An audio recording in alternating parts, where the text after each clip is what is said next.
Hey everyone, welcome to another episode of the Weekly Daily. Thanks for tuning in. It is Sunday, June 11th today. Another nice day. The spring/summer weather is upon us, so excited to be here. It's 10 in the morning. I'm very tired. Stayed out later than usual last night.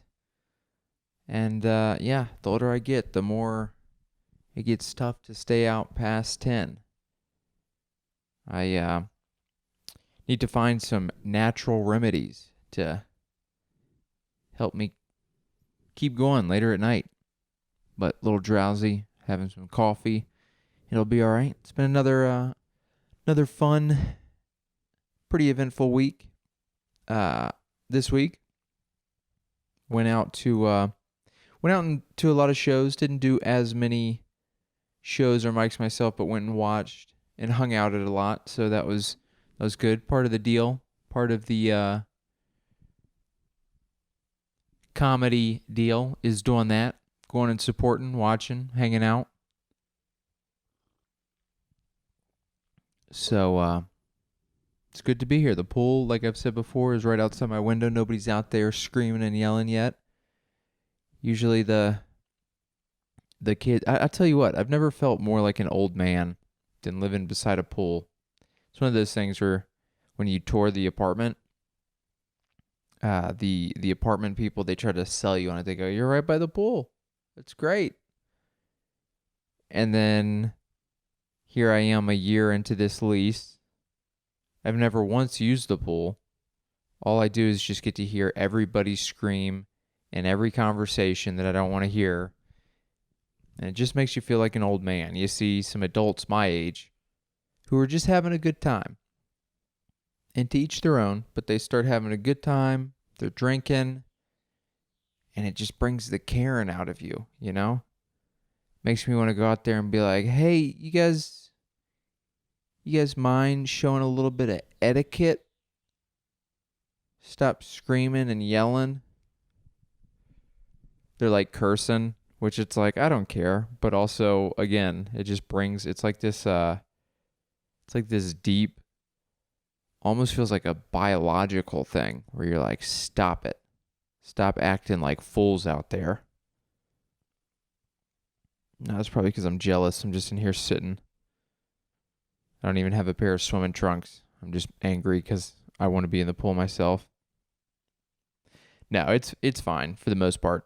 I do work from home, though, which makes it obnoxious, like during the week. If I'm taking calls or something and people are out there screaming, it's more so the music. People will bring music and then just blast music, which is 20 feet from my window. And that's a little annoying. But just like anything in life, if you obsess over stuff, then you can kind of get really annoyed and angry and like bubble up inside, which isn't healthy. Or you can just go, it's a little music. It's some people saying some curse words. What are you going to do? You know? Who cares? Either brush it off or leave the apartment and go for a run, go for a walk, go do something. No, but like I said, it's been a good week. Went out to a handful of open mics, went to a handful of shows. I think Monday I did a couple open mics Monday, working on some new jokes. I guess I only tried them a couple times because I only went to a couple of open mics, but they're not incredible. I had hopes for them. They're just little mini jokes, but I didn't get much of a response. Although the mics and the audiences at the mics weren't giving much, so tough to tell. But Tuesday I went to Thick Skin at the South Club, which if you're not familiar, that's like a monthly show they do at Comedy Works, where they have like 5 pro spots, and then they pull out of a bucket amateurs. So a lot of amateur comedians will go, usually like 20, 30, 40 comics will throw their name in a bucket, and then 4 or 5 get pulled out and get to do 4 minutes on stage. That's always a fun show, always a good crowd. Went to the South Club. Did not get pulled, but it was, it's fun to just go hang and watch shows. So did that on Tuesday, Wednesday. What did I do on Wednesday? I think I stayed in. And cooked a meal. I was like, you know what? I should cook something healthy, get caught up on some things. So that's what I did. Thursday did a show in Aurora. I think that might be the first show I've done in Aurora, if I'm being honest. There's not many shows in Aurora, but very fun show. It was at a place called 222 Brew. And very fun. You know, it was like a free brewery show, and the crowd was pretty loud before the show started. The sound system was a little muffled when they did the sound check. So it's one of those things where you're like, is this going to be good?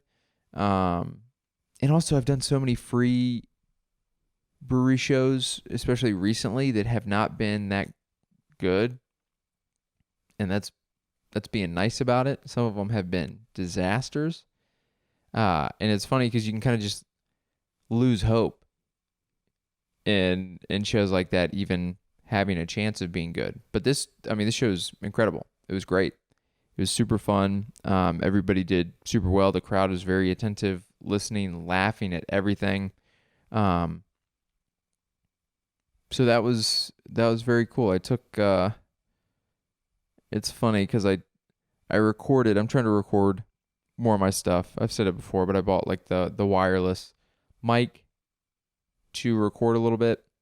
And I set my cell phone. I just had my cell phone, and I set that up way in the back. I mean, it was probably 75 to 100 feet way back. And then I just zoomed in like 7 times on my iPhone. And if you guys want to remember what a camcorder looked like in the 1970s, just zoom in 7 times on your iPhone. That's what it is. It's pretty terrible. But that's the only spot I could put it. The audio was good. But it's funny because I did there's like a little piece of crowd work that got a laugh. And I posted it to Instagram. And the reel is actually doing okay. I mean, it's got like 15,000 views, which in the grand scheme of things isn't a ton. But basically all these podcast clips that I put out every week get like 500 views, which is fine. I'm not trying to be an Instagram star, but you know, as bad as it sounds, when something catches a little traction, you get that little bump in your heart, you know, and you go, ooh, people are watching.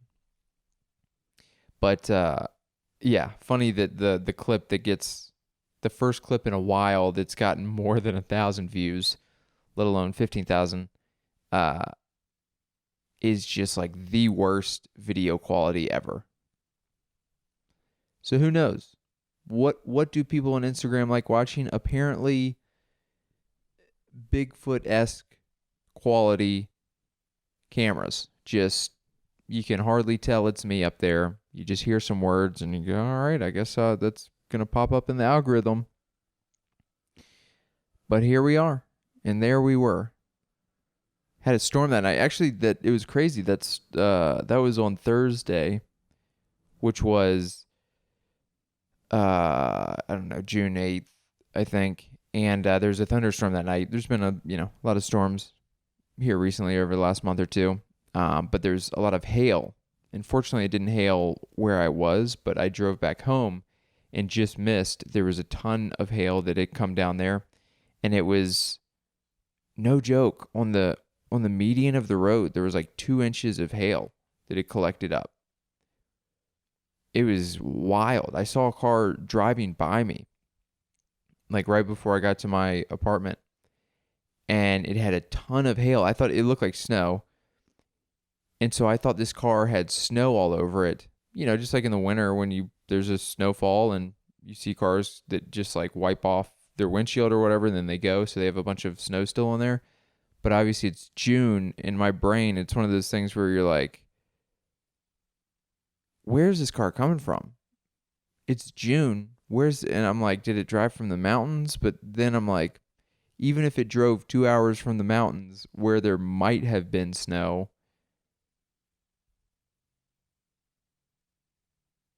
it's 80 degrees. It would have melted. But my brain is just like, all right, I don't understand this, but I accept there's a car with snow beside me. But then it made sense when I saw the hail. So anyways, there's that. That was Thursday. Friday I went, didn't go out Friday. Actually took Friday off. And then Saturday, which was last night, went and watched a show at the Denver Comedy Underground. Jeffrey Asmus was headlining. Denver Comedy Underground is like a very, within the last couple of years, I guess, I don't know if it was created a couple of years ago. Either way, it is doing very well. Very, very fun shows, packed out and sold out basically every time. It's typically in the basement of like this, I think, non-religious church, like a spiritual church type thing. So in the basement there, they have a capacity of like 100, 150 maybe. It's like it's a perfect room for comedy. Like lower ceilings, tight room, packed out. But occasionally, if someone sells enough tickets up in the upstairs church area, there's it's like a theater set up where there's like 400 or 500 seats. And so yeah, Jeffrey Asmus, I guess, pretty much either sold out or is essentially sold out Friday and Saturday. So went and watched last night to see the theater set up. I mean, very cool. Very, very cool setup. Very funny show. Jeffrey was super funny. That was my first time. I've seen, a bunch of clips on Instagram and his podcast and all that stuff, but it was cool to see. It's cool anytime to see a headliner. Honestly, I need to do this more often. Do like a full hour, and you get to kind of see what they do to keep people's attention for an hour. You get to see, obviously, if they're doing that amount of material, a bunch of material, and getting to see, holy cow, they're levels above when they're getting laughs after laughs after laughs, rolling laughs, doing crowd work, bringing crowd work back in, how they deal with, if there's any lulls in the set or whatever. It's good to watch that, to take note, to learn. So maybe one day I can do an hour, dude. An hour is a long time. It's pretty cool, though. So did that last night. Then afterwards, we went out to a bar/pub. Hung out for a little bit. So didn't get back until a little bit later last night, and just kind of drowsy. I just woke up like 30 minutes ago, having some coffee, trying to get a little bit of energy set up. I got a brunch show today at Wide Right at 1:30, so that should be fun. Brunch shows are always, during brunch, middle of the day. A lot of people are like, "Oh, brunch show, it's early, nobody's gonna come." I've actually had pretty good experiences with brunch shows, as far as having fun. Because even if, a lot of times it is different, it's not at night, people are probably eating, it's not going to be probably the same reception as a 7 or 8 o'clock show where people are maybe drinking, it's dark. But with that said, it makes it easier to just kind of be in the moment and play with the crowd and just have fun with it. So I'm looking forward to that today. That's a show that's upcoming. What do I have next week? I've got, the Denver Comedy Lounge. I'm doing a weekend. Next weekend, I'm doing 5 shows, so that should be fun. If you're in Denver, if you're one of the 11 people that listen to this and you're in Denver and you're looking for a show, come out. I'm going to hopefully try some, doing 5 sets. I'm going to try to do a collection of a bunch of stuff, try to figure out how to record a little bit better than I have with audio and video, and hopefully get some new tapes, solid sets. But that should be fun. And then the rest of the month, I guess I've got a handful of shows, but I'm looking forward to a handful of things. I got I'm going to be doing the Rise Comedy Festival next month. I got accepted to do the Blue Whale Comedy Festival in Tulsa in July, which I'm very excited about. That'll be my second time going to Tulsa. The first time was super fun. One of the funner cities that I've been to doing comedy. And the venue is going to be really close to where I stayed last time. Yeah, so I'm looking forward to that. I mean, I've heard good things about the Blue Whale Comedy Festival. I don't know a ton about it, but from what I've gathered and from what I've seen, I think it's probably one of the bigger festivals that I've been accepted to. So that's very exciting. To be accepted to a festival in general is exciting, but to start doing more and getting accepted into bigger and better ones is obviously just a cool thing. So looking forward to that. That'll be next month in July, just after my birthday. I'll be turning 35. Will I be bald by then? Will this hair hang in? We'll see. It's funny. I think I might have jumped the gun a little bit. I'm totally balding. It'll be bald. It's thinning. It'll be bald in a couple years. Don't worry, guys. It's happening. But I think I cut my hair pretty short, like shorter probably than I ever have, kind of up in this top area. And it's just very thin. I've always had thin hair. And so I think I cut it and I just saw the thinness for the first time in a long time being as short as I cut it. And I think that triggered something in me where I was like, oh, it's happening now. It's already happened. But it is what it is. And I bought a hat and I've worn it a couple times. And, part of me, hats, it's one of those things where it's like, I'm just, covering up, just trying a different style. But also it's like, are people looking at me like this guy thinks he's cool? Which is also stupid. And that's like a very overthought thought process where it's like people don't, maybe some people are like, oh, look at this guy wearing a hat, but 99.999% of people don't. Who cares? They're not worried about what you look like. You're just a person. Stop worrying about it. But I do worry about it probably more than I should. Not worry, but think about it. More so because doing stand-up, you're on stage, and if people are going to judge you based on your appearance, based on the sound of your voice, based on a million things that you maybe don't know about or can't control a lot of times, like if it's your voice or the look of your face.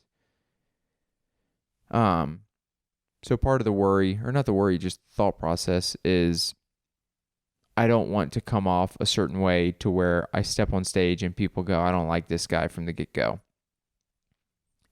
Sometimes if people look pretentious or whatever, then it's tougher to, it's just something to think about.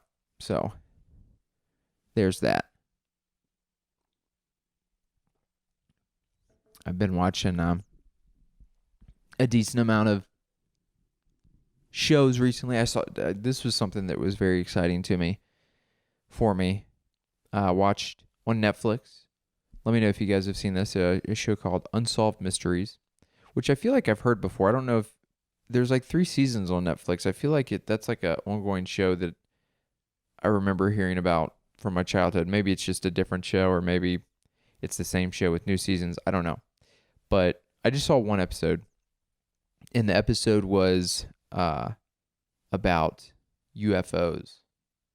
And I should have looked it up before I started talking about this, the exact place, but it was super, super interesting, intriguing. It basically detailed a night in the 90s. I can't remember the exact night or day or the exact year, but it was off of Lake Michigan, I believe. And I can't remember if it was Michigan, if it was Wisconsin. I'm not 100% sure what states Lake Michigan touches, if I'm being honest. I imagine Michigan would be one. But anyways, it was the most compelling UFO show or like explanation I've ever seen. Like for sure it happened. Basically, in the 90s, there was a night where this town experienced UFOs, and like hundreds, I think 300 some people called in to the police station to report it. I mean, people just saw it right outside their house, and it wasn't just like a split second. I mean, you're talking about like an hours long period where people see it.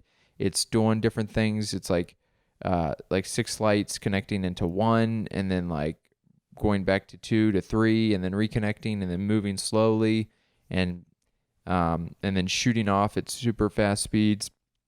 But 300 and some people called into the police station. So the police station and this TV show was like playing these calls. Like genuinely, you're hearing people genuinely be in their house and like calling and be like, I don't know what this is, but this is insane. This is not just like a plane coming down. And you have hundreds of people reporting this. Not only that, you have the cops going to follow up on these calls, and they're seeing it. You have multiple cops giving their accounts, and then the cops call the weather station, and the meteorologist or the weather guy, whatever his title is, he's like running radar, and he's picking up these objects, and they're moving around at speeds that they, shouldn't be able to. And they're, like I said, part of it was like they would connect into one, and then they would like break into multiple UFOs or multiple vehicles or whatever you want to call them. And it was very interesting. I mean, they're interviewing these actual people who are telling the stories about seeing it. And so what I realized in the past is you see these TV shows or you see these interviews or whatever, and it's like one person or one family. And so it's very difficult. You just go, well, is this person being genuine or is this person crazy? And even if they are being genuine, when it's one person, it's like, are they just misremembering? We've all seen or had situations where you're like, I mean, I think this is what I saw. I'm pretty sure, but it's tough to tell. But when you have 300 some people who have that same experience, then it's like, oh, wow, okay, so it happened for sure. Then the question becomes, is it alien UFOs or is it, technology that we're not familiar with? Our government, different government, who knows? I don't know. What I will say is it felt, my gut was alien. My very amateur novice opinion is alien. That'd be crazy though if they're like, if our government had technology that was like so beyond what we could fathom, rather than like, okay, our current planes go 1,000 miles per hour or whatever, but there's some secret stuff where they go like 5,000 miles per hour. Versus like you see some of these UFO things, and it's like, okay, what we know we can do is 1,000 miles per hour, but they just went 1 million miles per. Like, it's so crazy.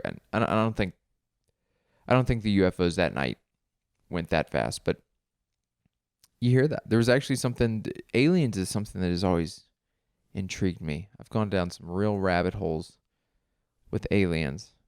Some guy recently on the news, just, I can't remember what his name is, or he's worked in some like high up government positions, but he came out basically whistleblowing saying, we have government programs that have captured alien UFOs, not only UFOs and spacecraft, but like the pilots as well.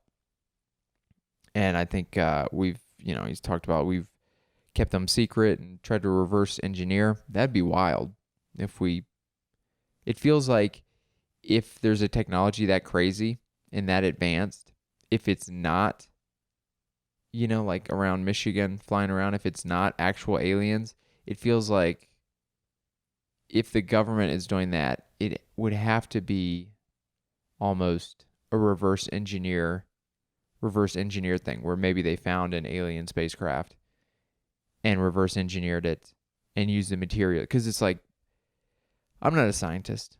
I'm not very smart in general, but we have an understanding of physics and science and blah, blah, blah.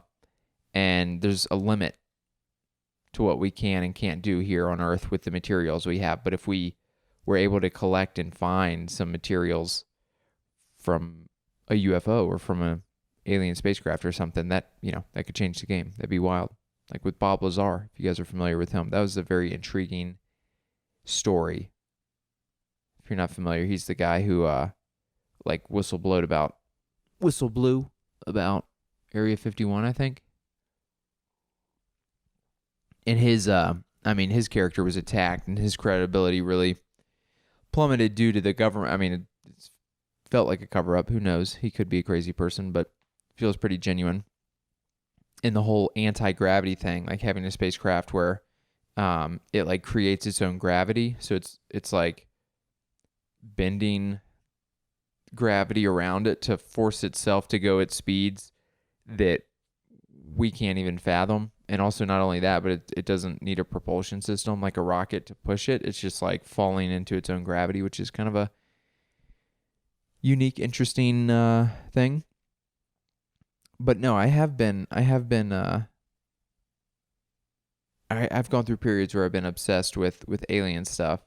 It can be easy to fall into. I remember in college, legitimately watching a bunch of alien videos and legitimately spooking myself out. Where like I would watch all this stuff and then I'd like walk to campus at night and like just like run to class or run to like looking around, just being like, they know that I watched and they're probably going to target me and take me. I saw The Fourth Kind. If you guys have not seen that, it's like a dramatization of supposedly a probing or a kidnapping or something like that that aliens did. Supposedly, that's what the claim was. In Alaska, I think. And yeah, that was the last scary movie I saw for like a decade. That messed me up. That was very creepy. If you guys haven't seen it, check it out. The Fourth Kind. That'd be so wild living with that. Like if you have an actual experience, like I was talking about the TV show with hundreds of people called in Michigan or wherever it was, where it's like you and your community, the reality is this thing happened. This event happened. You all don't have answers. You're all under the impression you're like, this was aliens. But then you have, what is that town? A couple thousand people or whatever. And then you have 7 billion other people who haven't had that experience. And they're just like, yeah, you guys are crazy. But living in a reality where you're like, no, dude, they're here. And like now the rest of my life is just kind of like this weird, different reality. I don't even know what I'm talking about. I'm just rambling. And it's like, are you guys into aliens? If you're into aliens, leave a comment. For real. If you're actually leave a comment if you have an alien story or experience, a UFO experience, let me know. I haven't had well, actually I've had, so one time in my life, I remember seeing something and being like, that felt not like a plane. When I was living in Lynchburg, Virginia, this was probably 10 years ago, 2013-ish. I was living there and I lived in like a townhouse complex, and I would run a fair amount kind of around there's like a little community there, little neighborhood where there was other townhouses, houses, a couple of businesses, kind of like a fairly populated area. And I would run through there. And I remember one night running and seeing a flying object that had some blinking lights, like blue and red, if I remember correctly. And honestly, it could have been a plane. It probably looked similar to a plane as far as like its movement. The only thing was it moved so quickly. It wasn't like oh, that thing's going at the speed of light. Like I barely saw it. Like it was just moving at a rate of speed up in the sky that was much faster than a plane. I don't know exactly. I can't really pinpoint a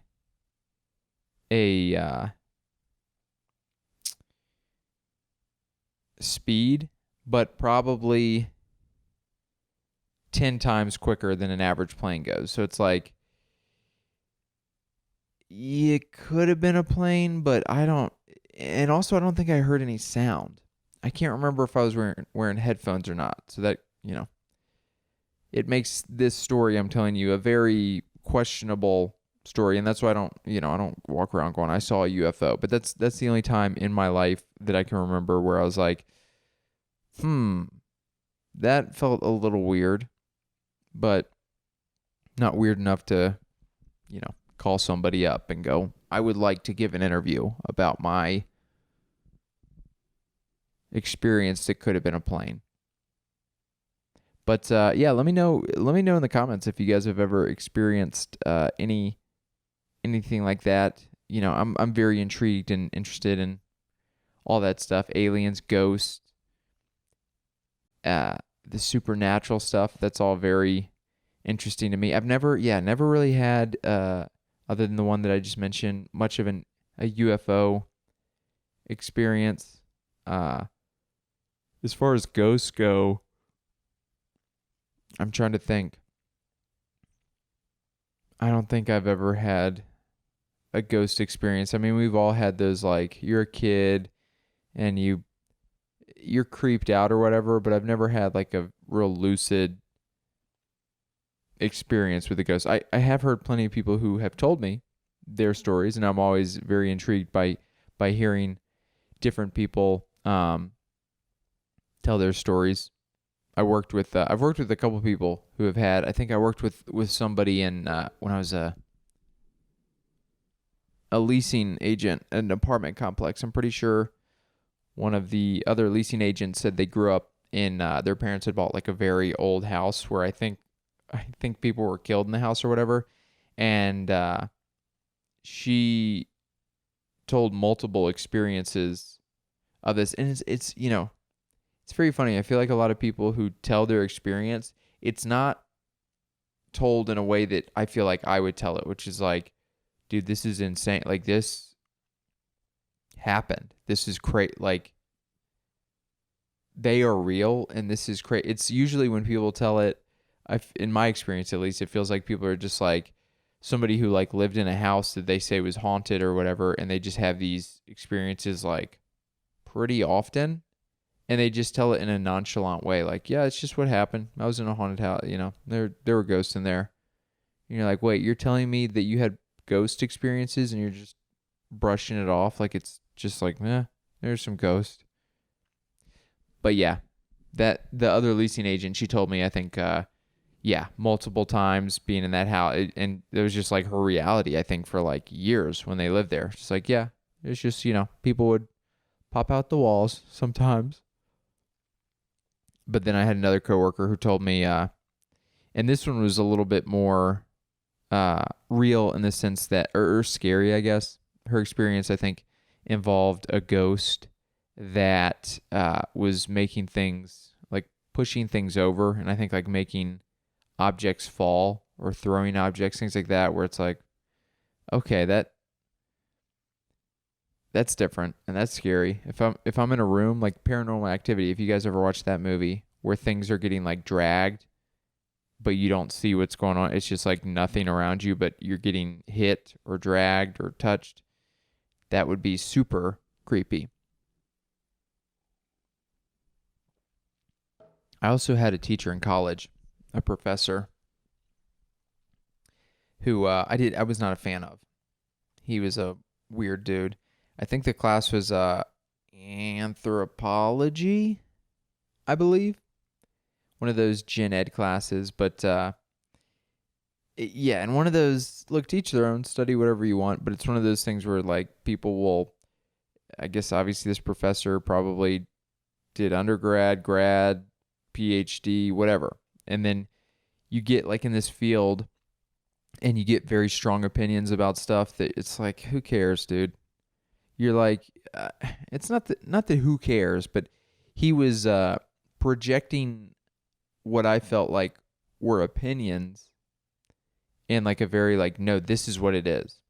That's what I mean, and that's one of the few professors I remember having that I felt like opinions were really pushed in. Nowadays, I think that's pretty common, but when I went to school and graduated in 2010, in kind of like a rural Southwest Virginia area, it felt pretty much just like, hey, we're teaching you the course, not giving our opinions.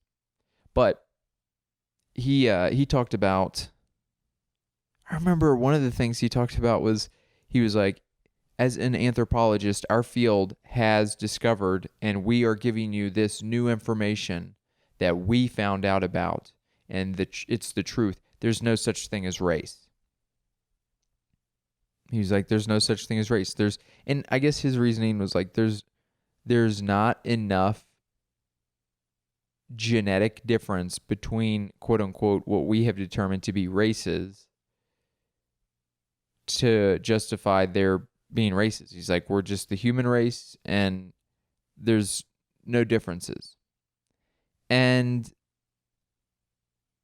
maybe that's true. Maybe there's not much genetic difference. And that's fine. It's like, I'm not trying to debate for like, there are races. It's like, whatever. But at the end of the day, it's like, there are, like, whether it's enough of a genetic difference or not, we as a species, use race as just not taking away any bad thing about talking about different races, but it's just like, yeah, people are born in different areas of the world. Over time, we've obviously been in different places and evolved to be like specific, whether it's colors or heights or builds or looks, features, whatever the case is. And so we classify different races based upon that. Whether it's not like, if I mention another race, it's not that I'm saying like, oh, you're a totally different thing. It's just like, no, not in a bad way. It's just like a different race. Like your ancestors were in a different part of the world and evolved in based off of that climate or region.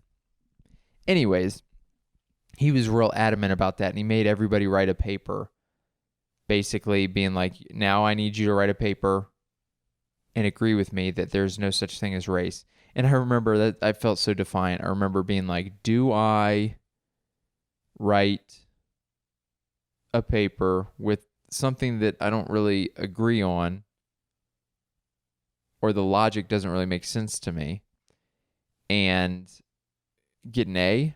Or do I think I was very much like, I'm going to just be like, no, I don't agree with that, and he's going to give me an F. I think at the end of the day, I kind of like half was like, I think I explained what I explained here. I was like, I get what you're saying, but also I think whether there's enough differences or not, use race in a different way just to describe like where different people are from historically. So I think I met in the middle and got probably like a C or something. But it's one of those things where he told us that, and then shortly after that, he told his ghost experience, and it was one of those where somebody like, maybe they tell you a bunch of things and you kind of respect them because they're in a place of authority, and you're like, well, they must be right, and then they tell you something that then completely changes your whole view of them. And that was the ghost story that he told, because he told this ghost story about seeing a ghost when he was a child, and it wasn't like, I don't know, he was too arrogant about it, I felt like. Whenever anybody's talking about whether it's a conspiracy theory or extra, alien, anything, I get that people maybe had an experience and maybe it is real and they saw it. But whenever someone's like too sure about something, it makes me hesitant. Makes me skeptical when someone is like, they're not even acknowledging that, like, hey, I know this sounds weird, but it happened, and this is what it is. It's like, no, this is what happened, and you will believe me. And ghosts are real, and I don't know. It's probably more so a reflection of my defiance. Whenever somebody tries to be like, this is what it is, just naturally my brain goes, no. Maybe you're right, but I don't like the way you said that, so I'm going to disagree. Which is probably a problem. It's a character flaw. It's not a great trait to have, but I've always had it. I've always had that thing in me that goes like, you're wrong. But yeah, let me know, guys, in the comments, if you guys are still listening. What do you have any alien or ghost stories or experiences? Those are always very interesting to hear about. I'm trying to think of like other people I've talked to that maybe had experiences. I don't have any others that I can think of where it was like, whoa, dude, this person told me this story and it was very compelling, very interesting. But yeah, pretty overcast day. That's probably why nobody's at the pool. It's also earlier in the day. Earlier in the day. What else do I have going on? So just to kind of tie things up for the ending here, I'll talk a little bit about what I'm working on for this upcoming week. So this last week I was trying to work through a joke about minor league teams and how silly minor league team names are, and then also coffee. Pretty divisive coffee bit. No, trying to work on a coffee bit about a coffee joke about how it's just coffee's tough to. I never know how to buy coffee. And actually, the joke stems from me rambling about it on a podcast months ago. But just basically how it's like, I don't know how to buy good coffee. You can't. It doesn't really have ingredients. Like, there's not a list of ingredients like most products. Coffee, it just is just like beans. And so I'm trying to make a joke about that. Is it a good joke? Hasn't been received super well as of yet. But those were the jokes I was working on last week. This week, I'll probably maybe try to expand on the coffee joke. I got a couple other jokes that I'm kind of working out premises on, ideas, jumping jacks. I know, man. Every topic I write about, it's like, what are you, 7? But you know what? That's just what's popping into my brain. Jumping jacks. Trying to do a joke about working out at home. I have been doing jumping jacks here. I don't have that much space to do sprints inside the house if I'm working inside the house, working out inside the house. So push up, jumping jacks, squats, things like that I've been doing. I should go to the gym. Planet Fitness, I have a membership, and it went up from $20 to $40 a month. So I should probably be going there quite a bit more, and I haven't been. And so that's on me. But what can you do? Got to get out there more, got to work out more, get in a more healthy routine, sleep routine, try to just feel more energetic and stable. I've said it before, but it can be tough to be consistently funny when you're not consistent with other things in your life that are important, aka exercise, food, sleep. If you're not feeling well, it can be tough to go on stage and have to fake it more than usual. So, always working on that. It's constant. I mean, that's just what life is. If I could just eat healthy and exercise every day and do all the things I had to do, and that was easy, then everybody would just be killing it in life. But it's not easy. We're all humans. We all have faults. We all like sugar. And that's a big fault of mine. A big vice. I used to do a joke. I haven't done it in a while. I used to do a joke about that. About vices. Like a decade ago, this girl I was dating asked me what my biggest vice was. And I'm so stupid. I wasn't even like really familiar with the term vice. The only thing I thought she was asking me, because I just started working like a blue collar manufacturing position. So they like the vice, the tool, there's a bunch of those in the shop. And so when she asked me that, I was confused and didn't understand what she said. My brain was thinking like, what's my biggest vice? Like, as in like the tool.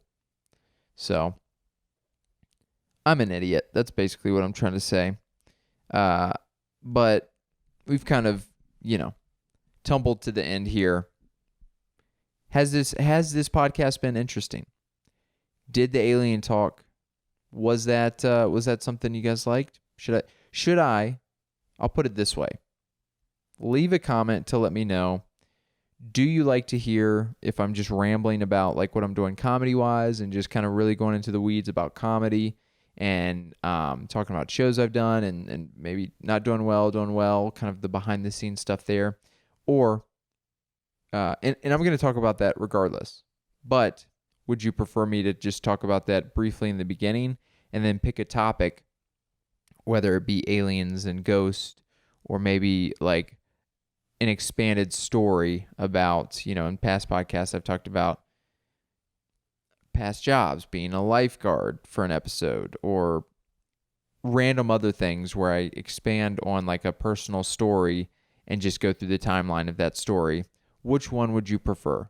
More comedy talk, exclusively comedy talk, or more topics about stories in my life or whatever that aren't necessarily stand-up comedy related, just me rambling about something? Let me know in the comments. But either way, I'll end it there. Thank you guys so much for tuning in. As always, appreciate you guys listening. But we'll end it there, and we'll see you guys again next week.